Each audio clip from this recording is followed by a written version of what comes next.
Habakkuk 3. A prayer of Habakkuk, the prophet, upon Shigionot. O Lord, I have heard thy speech, and was afraid.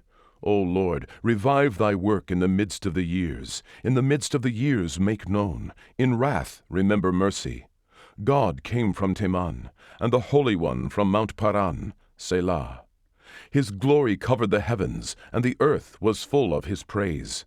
And his brightness was as the light. He had horns coming out of his hand, and there was the hiding of his power. Before him went the pestilence, and burning coals went forth at his feet.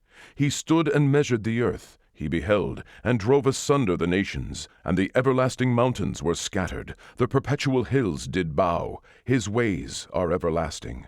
I saw the tents of Cushan in affliction, and the curtains of the land of Midian did tremble. Was the Lord displeased against the rivers? Was thine anger against the rivers? Was thy wrath against the sea, that thou didst ride upon thine horses, and thy chariots of salvation? Thy bow was made quite naked, according to the oaths of the tribes, even thy word, Selah. Thou didst cleave the earth with rivers. The mountains saw thee, and they trembled. The overflowing of the water passed by. The deep uttered his voice, and lifted up his hands on high. The sun and moon stood still in their habitation. At the light of thine arrows they went, and at the shining of thy glittering spear. Thou didst march through the land in indignation. Thou didst thresh the heathen in anger. Thou wentest forth for the salvation of thy people, even for salvation with thine anointed. Thou woundest the head out of the house of the wicked, by discovering the foundation unto the neck, Selah. Thou didst strike through with his staves the head of his villages. They came out as a whirlwind to scatter me. Their rejoicing was as to devour the poor secretly. Thou didst walk through the sea with thine horses, through the heap of great waters.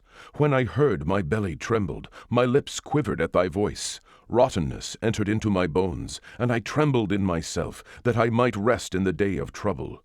When he cometh up unto the people, he will invade them with his troops. Although the fig tree shall not blossom, neither shall fruit be in the vines, the labor of the olive shall fail, and the fields shall yield no meat.